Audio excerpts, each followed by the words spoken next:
सभी दोस्तों को जोहार, नमस्कार, गुड मॉर्निंग। ज्ञान बिंदु जीएस एकेडमी गोड्डा में आप सभी का स्वागत है। और आज हम लोग करेंगे सेट प्रैक्टिस। अभी झारखंड में झारखंड सचिवालय की एग्ज़ाम होने वाली है, साथ ही 11th 12th 13 की एग्ज़ाम भी जेपीएससी की ओर से सिविल सेवा की होने वाली है। उस दृष्टिकोण से 100 क्वेश्चन का सेट है, टेस्ट नंबर 8, और ये टेस्ट मेरे द्वारा वीकली लिया जाता है। इसका क्वेश्चन अभी आप लोगों के सामने प्रस्तुत करूंगा। पहले क्वेश्चन पर आते हैं, साथ साथ आप लोग आंसर भी करेंगे। जिनको आंसर आएगा वो आंसर देखेंगे, प्रयास करेंगे, और साथ ही मैं आंसर आपको बताने का कोशिश करूंगा। तो समय ना बर्बाद करते हुए आते हैं फर्स्ट नंबर क्वेश्चन पर। गुप्त वंश का प्रथम महान शासक कौन था? गुप्त वंश का प्रथम महान सम्राट कौन था? और ये महान सम्राट थे, बताइए आप लोग कौन थे? 5 सेकंड का आप समय लीजिए। गुप्त वंश का प्रथम महान सम्राट श्रीगुप्त थे। गुप्त वंश का प्रथम महान सम्राट श्रीगुप्त थे, जबकि चंद्रगुप्त प्रथम उसका उत्तराधिकारी था, और चंद्रगुप्त द्वितीय गुप्त वंश के महानतम सम्राट में से एक थे। नेक्स्ट हम लोग आते हैं क्वेश्चन नंबर 2 में। किसे भारत का नेपोलियन कहा जाता है? किसे भारत का नेपोलियन कहा जाता है? तो भारत का नेपोलियन जो कहा जाता है वो ऑप्शन है श्रीगुप्त, चंद्रगुप्त प्रथम, चंद्रगुप्त द्वितीय, समुद्रगुप्त, और इसके साथ ही ऑप्शन है लास्ट में इनमें से कोई नहीं। तो भारत का नेपोलियन किसे कहा जाता है? आप लोग सभी ऑप्शन पर देखिए, श्रीगुप्त, चंद्रगुप्त प्रथम, चंद्रगुप्त द्वितीय, समुद्रगुप्त, इनमें से कोई नहीं। तो इसका आंसर है समुद्रगुप्त। क्वेश्चन नंबर 3 पर आते हैं। गुप्त वंश के शासकों को आरोही क्रम में सजाइए। आरोही क्रम का अर्थ होता है कि पहले कौन शासक रहे, उसके बाद से उनके उत्तराधिकारी कौन शासक रहे। तो इस प्रकार ऑप्शन देखिए, पहला ऑप्शन है समुद्रगुप्त, दूसरा है विष्णुगुप्त, तीसरा है चंद्रगुप्त द्वितीय, और चौथा है श्रीगुप्त। तो आप लोग इसको सजाने का प्रयास कीजिए। देखिए कौन आता है। पहला ऑप्शन में है 4 2 1 3, दूसरे में है 4 3 2 1, तीसरे में है 4 1 2 3, और चौथे में है 4 3 1 2। ठीक है, तो इस प्रकार से 4 नंबर पर है श्रीगुप्त। चूँकि अभी हम लोग तुरंत ही देखें कि गुप्त वंश की स्थापना जो है कि वो आपके गुप्त वंश की स्थापना करने वाले शासकों में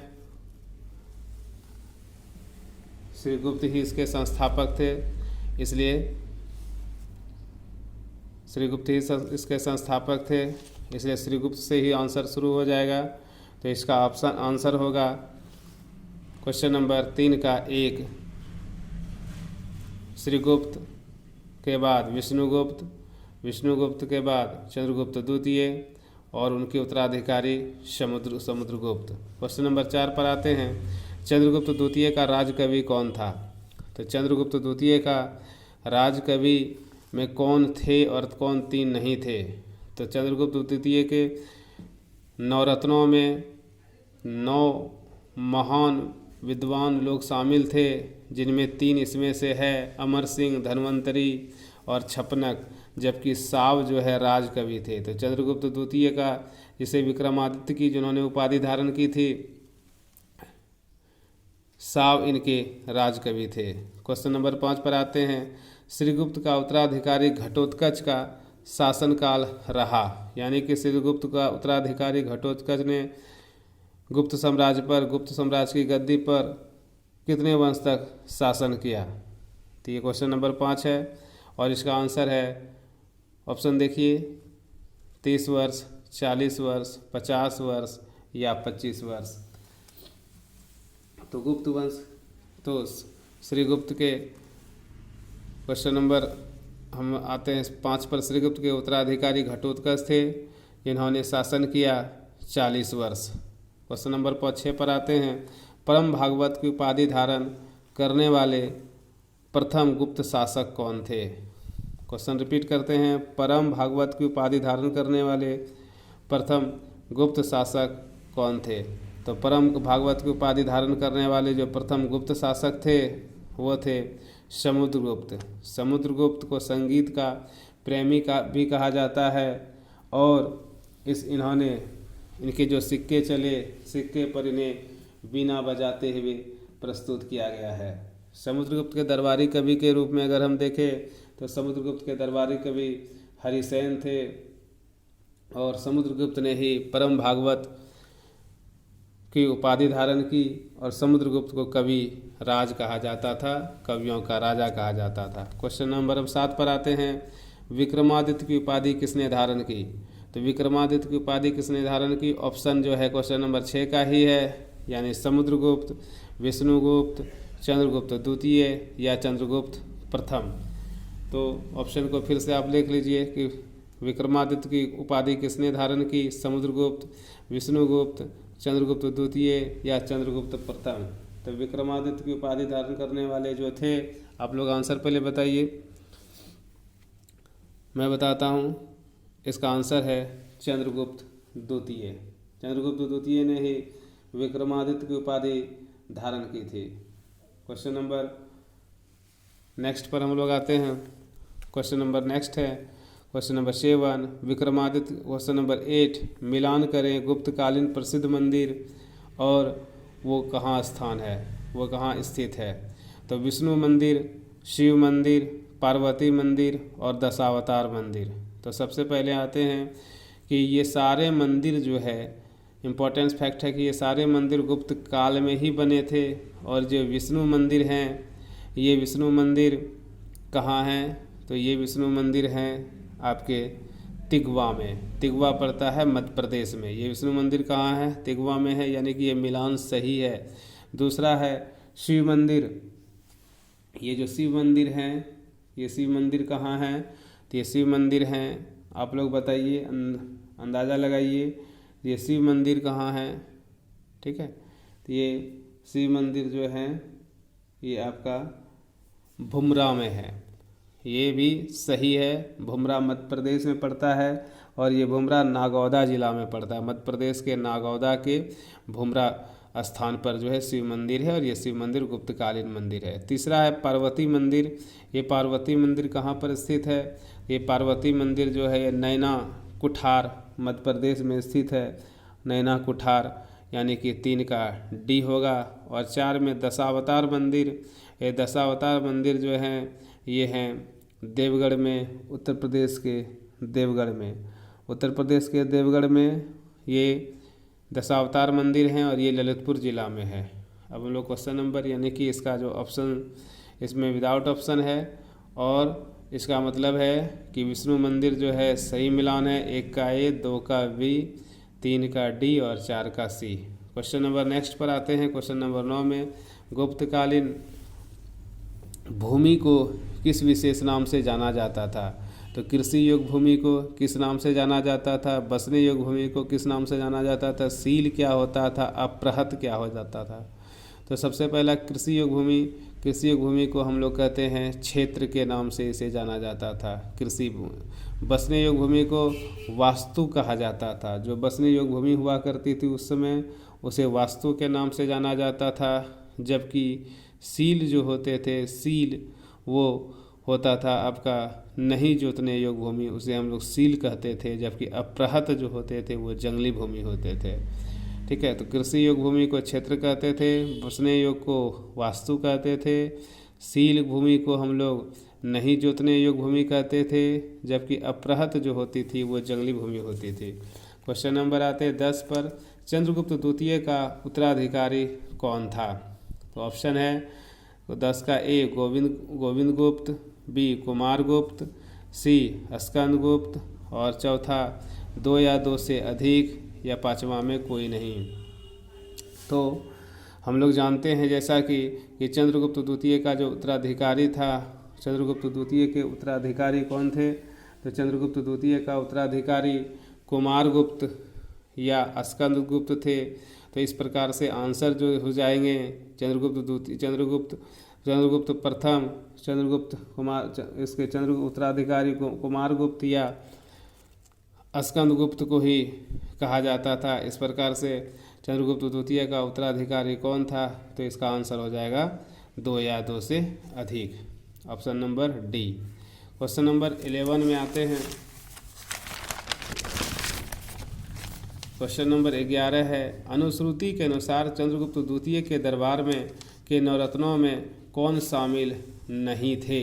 तो जैसा कि हम जानते हैं कि अनुश्रुति के अनुसार चंद्रगुप्त द्वितीय के दरबार में नवरत्न थे और सभी नवरत्नों का नाम है, जैसे कालिदास थे, धन्वंतरी थे, छपनक थे, अमर सिंह थे, शंकु थे, वैताल भट्ट थे, घटकपर थे और वररुचि थे। तो इस प्रकार से हम लोग देखते हैं तो कौन शामिल नहीं थे? तो कालिदास, शाब, वराहमिहिर, शूद्रक या 2 से अधिक। तो ठीक है, हम लोग जान रहे थे कि हम लोग अभी तुरंत देखे कि चंद्रगुप्त द्वितीय के दरबार राज कवि जो थे वो शाब थे, तो बी नहीं होगा, और शूद्रक, ये भी शूद्रक नहीं होगा, जबकि शूद्रक और शाब ये दोनों चंद्रगुप्त द्वितीय के दरबार में नवरत्नों में शामिल नहीं थे। तो ऑप्शन हो जाएगा 2 या 2 से अधिक, यही ऑप्शन आंसर हो जाएगा, यानी कि 11 का ई।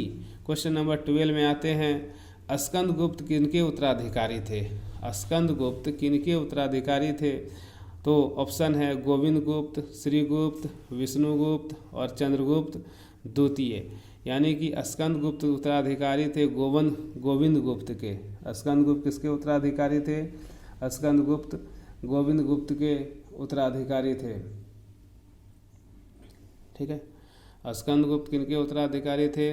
तो स्कंदगुप्त जो है गोविंद गुप्त का उत्तराधिकारी थे। 12 का आंसर 1 हो जाएगा, जबकि श्रीगुप्त ने गुप्त वंश की स्थापना की थी, और श्रीगुप्त ने गुप्त वंश की स्थापना की थी, और श्रीगुप्त के जो उत्तराधिकारी थे वो घटोत्कच थे। घटोत्कच के उत्तराधिकारी आगे चलकर चंद्रगुप्त प्रथम हुए, और चंद्रगुप्त के उत्तराधिकारी आगे चलकर जो है वो चंद्रगुप्त द्वितीय हुए, और चंद्रगुप्त द्वितीय के उत्तराधिकारी विष्णुगुप्त वगैरह अन्य थे। नेक्स्ट में आते हैं, चंद्रगुप्त द्वितीय को विक्रमादित्य भी कहा जाता है। क्वेश्चन नंबर 13 में, इलाहाबाद प्रशस्ति की रचना किसने की? तो इलाहाबाद प्रशस्ति अभिलेख जो थे इसकी रचना किसने की? तो इलाहाबाद प्रशस्ति अभिलेख की रचना किसने की? तो ऑप्शन हो जाता है कि इलाहाबाद प्रशस्ति अभिलेख की रचना की, ऑप्शन है वानभट्ट, हरिसेन, फाहियान और शाब। तो इलाहाबाद प्रशस्ति लेख की रचना की ये की किसने? हरिसेन ने की। इलाहाबाद प्रशस्ति अभिलेख की रचना हरिसेन ने की, जबकि वानभट्ट जो थे ये वानभट्ट ने मृच्छकटिकम की रचना की, मृच्छकटिकम की रचना शूद्रक ने की थी। और फाहियान जो चंद्रगुप्त द्वितीय के दरबार में आए थे, और साब के बारे में इंपॉर्टेंस फैक्ट ये है कि साब जो है चंद्रगुप्त द्वितीय के दरबारी कवि थे। क्वेश्चन नंबर 14 पर आते हैं, समुद्रगुप्त का उत्तराधिकारी कौन था? तो समुद्रगुप्त के उत्तराधिकारी जो थे ये चंद्रगुप्त द्वितीय थे, और कुमारगुप्त प्रथम ये गुप्त वंश के महान शासकों में थे।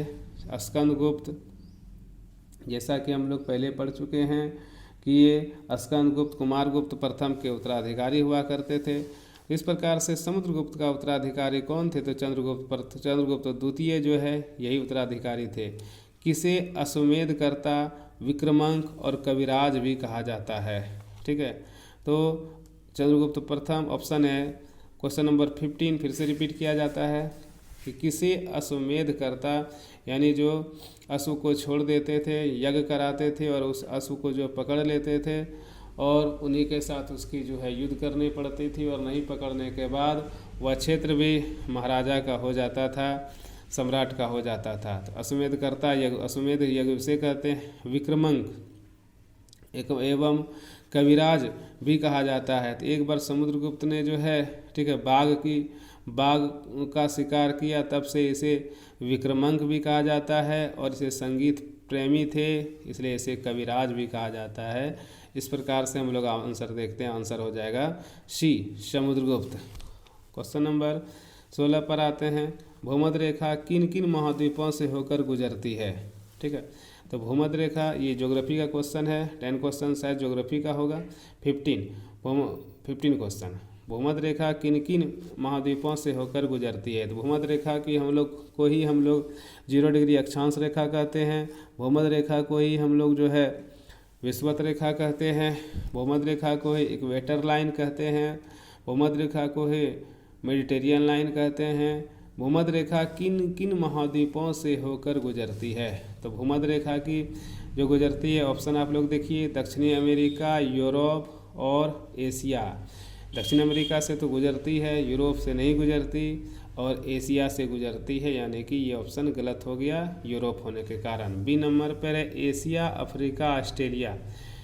एशिया से गुजरती है भूमध्य रेखा, एशिया से, एशिया ये है अफ्रीका, ऑस्ट्रेलिया। ठीक है, तो भूमध्य रेखा ऑस्ट्रेलिया से होकर नहीं गुजरती, जबकि एशिया महाद्वीप वगैरह जो इंडोनेशिया हैं, सुमात्रा हैं, बोर्नियो हैं, इन सभी देशों से, या मालदीव वगैरह हैं, इसके आसपास के बगल से होकर गुजरती, यानी एशिया से तो गुजरती है, अफ्रीका के कई देशों से होकर गुजरती है। अफ्रीका के देशों से अगर हम देखें तो सोमालिया से, केनिया से, कांगो से, गैबोन इत्यादि से गुजरती है, लेकिन ऑस्ट्रेलिया से नहीं गुजरती, इसलिए ये भी सही नहीं होगा। ऑप्शन नंबर सी है अफ्रीका, दक्षिणी अमेरिका, एशिया। अफ्रीका से गुजरती है, जैसा कि हमने बताया कि सोमालिया से, केनिया से, युगांडा से इत्यादि, गैबोन इत्यादि से गुजरती है। ठीक है, दक्षिणी अमेरिका के देशों से भी गुजरती है, ब्राज़ील से गुजरती है, गुयाना से, सूरीनाम से, वेनेजुएला से, कोलंबिया इत्यादि से, इक्वाडोर से भूमध्य रेखा गुजरती है। ठीक है, और एशिया महाद्वीप से ही की गुजरती है। ठीक है, इस प्रकार से ऑप्शन नंबर सी हो जाएगा, जबकि ऑप्शन नंबर डी यूरोप के कारण नहीं हो सकता। तो 16 का सी हो गया।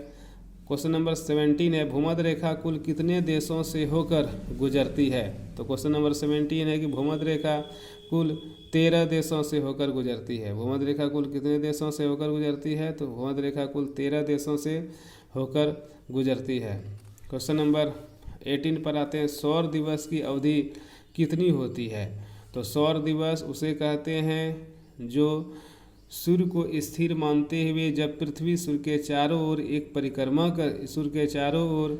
परिक्रमा करती है तो इसे सौर दिवस कहा जाता है। ठीक है, तो सौर दिवस ये कितने घंटे की होती है। तो सौर दिवस होती है, क्वेश्चन नंबर ऑप्शन देख लीजिए, 12 घंटे की, 24 घंटे की, 23 घंटा 56 मिनट का, या 48 घंटा का। तो ये 18 का हो जाएगा आपका 24 घंटा का, यही सौर दिवस होता है। ठीक है, जो कि एक चक्कर पृथ्वी वो जो अपनी धुरी पर एक चक्कर वो लगा लेती है। क्वेश्चन नंबर हम लोग आते हैं 15 पर, सौर दिवस सूर्य को स्थिर मानते हुए, है ना, इसे हम लोग सौर दिवस कह दिए। क्वेश्चन नंबर है 19, निम्नलिखित में कौन से देश मकर रेखा से होकर ट्रॉपिक ऑफ कैप्रिकॉर्न से होकर नहीं गुजरती है। तो मकर रेखा जो कैप्रिकॉर्न होता है, ये मकर रेखा एक जो है मकर रेखा एक अक्षांशी रेखा है जो 23.5 डिग्री दक्षिणी गोलार्ध में स्थित है, और ये मकर वृत्त के रूप में होती है। ठीक है, ये 23.5 डिग्री अक्षांश पर है, और ये विषुवत रेखा से कोणीय दूरी हम निकाल सकते हैं अक्षांश रेखा के रूप में। तो मकर रेखा से होकर नहीं गुजरने वाले देश, ठीक है, तो ऑप्शन है क्वेश्चन नंबर 19 का ब्राज़ील, लीबिया, अर्जेंटीना, बोत्सवाना। ठीक है, तो क्वेश्चन नंबर 19 का हो जाएगा आंसर आपका कि ये लीबिया। क्यों? क्योंकि ये लीबिया जो है, ये लीबिया लगभग उत्तरी गोलार्ध में स्थित देश है। ये लीबिया दक्षिणी गोलार्ध में नहीं है, जबकि ब्राज़ील, अर्जेंटीना, जबकि ब्राज़ील की बात करें, अर्जेंटीना की बात करें और बोत्सवाना की, ये दक्षिणी गोलार्ध में स्थित है, और ये मकर रेखा इससे होकर गुजरती है। मकर रेखा एक काल्पनिक रेखा है। क्वेश्चन नंबर 20 में आते हैं, कौन सा देश कर्क रेखा से होकर नहीं गुजरती है। अब 3 देश तो ऐसी जरूर होगी जो कर्क होकर गुजरेगी, तो हम लोग ध्यान देते हैं। तो तो म्यांमार ये भी उत्तरी गोलार्ध में स्थित है, चीन, लीबिया ये तीनों उत्तरी गोलार्ध में स्थित है और ये तीनों कर्क रेखा से होकर गुजरती है। जबकि दक्षिणी अफ्रीका ये दक्षिणी अमेरिका महाद्वीप का एक देश है जो सबसे दक्षिण में स्थित है। दक्षिण अफ्रीका से संबंधित फैक्ट्स जानते हैं। ऑप्शन आंसर हो जाएगा क्वेश्चन नंबर 20 का डी। दक्षिण अफ्रीका जो कि इसकी राजधानी की हम बात करें तो किम्बरले इसकी राजधानी है और दक्षिण अफ्रीका की राजधानी हो गई, लीबिया की राजधानी किगाली है, चीन की राजधानी बीजिंग और म्यांमार की राजधानी नेपिता। म्यांमार भारत के जो है 4 राज्यों से होकर, म्यांमार की सीमा भारत के 4 राज्यों से होकर लगी है, अरुणाचल प्रदेश, नागालैंड, मणिपुर, मिजोरम। जबकि चीन दक्षिणी एशिया का क्षेत्रफल की दृष्टि से सबसे बड़ा देश है और जनसंख्या की बात करें तो विश्व में सबसे अधिक जनसंख्या वाला देश चीन है। लीबिया की बात करें तो लीबिया की सीमा भूमध्य सागर से लगी हुई है। लीबिया की उत्तर में भूमध्य सागर है, जबकि लीबिया के पूरब में मिस्र, लीबिया के पश्चिम में अल्जीरिया और लीबिया के दक्षिण में नाइजर एवं चाड देश स्थित हैं। क्वेश्चन नंबर आते हैं 21 पर। कौन सा देश विषुवत रेखा से होकर नहीं गुजरती है? तो विषुवत रेखा को कहते हैं 0 डिग्री अक्षांश और विषुवत रेखा के उत्तर में उत्तरी गोलार्ध जबकि दक्षिण में दक्षिणी गोलार्ध है। तो विषुवत रेखा पर स्थित 2 देश है, ऑप्शन है इक्वाडोर, इंडोनेशिया, केनिया और पराग्वे। फिर से हम लोग देखते हैं इक्वाडोर, इंडोनेशिया, केनिया और पराग्वे। इस प्रकार से क्वेश्चन नंबर 21 का आंसर हो जाएगा आपका पराग्वे, क्योंकि इक्वाडोर, इंडोनेशिया और केनिया तीनों विषुवत रेखा पर स्थित देश है। जबकि पराग्वे जो देश है, ये देश पराग्वे ये दक्षिणी अमेरिका महाद्वीप का देश है जो मकर रेखा से होकर गुजरती है। पराग्वे देश किस रेखा पर स्थित है? ये मकर रेखा पर स्थित है और पराग्वे की सीमा से लगा देश ब्राज़ील है, बोलिविया है, अर्जेंटीना है। पराग्वे भूमध्य देश है, इसे हम कह सकते हैं कि लैंडलॉक देश है। पराग्वे जो देश है वो स्थलबद्ध देश है, भूमध्य नहीं बल्कि स्थलबद्ध देश है, या भूमध्य भी कह सकते हैं कि चारों ओर उसकी भूमि है। फिर से हम रिपीट करते हैं, पराग्वे जो देश है वो दक्षिणी अमेरिका महाद्वीप का एक देश है जिसकी सीमा बोलिविया, ब्राज़ील और अर्जेंटीना से लगी है। क्वेश्चन नंबर आते हैं 21 पर। कौन सा देश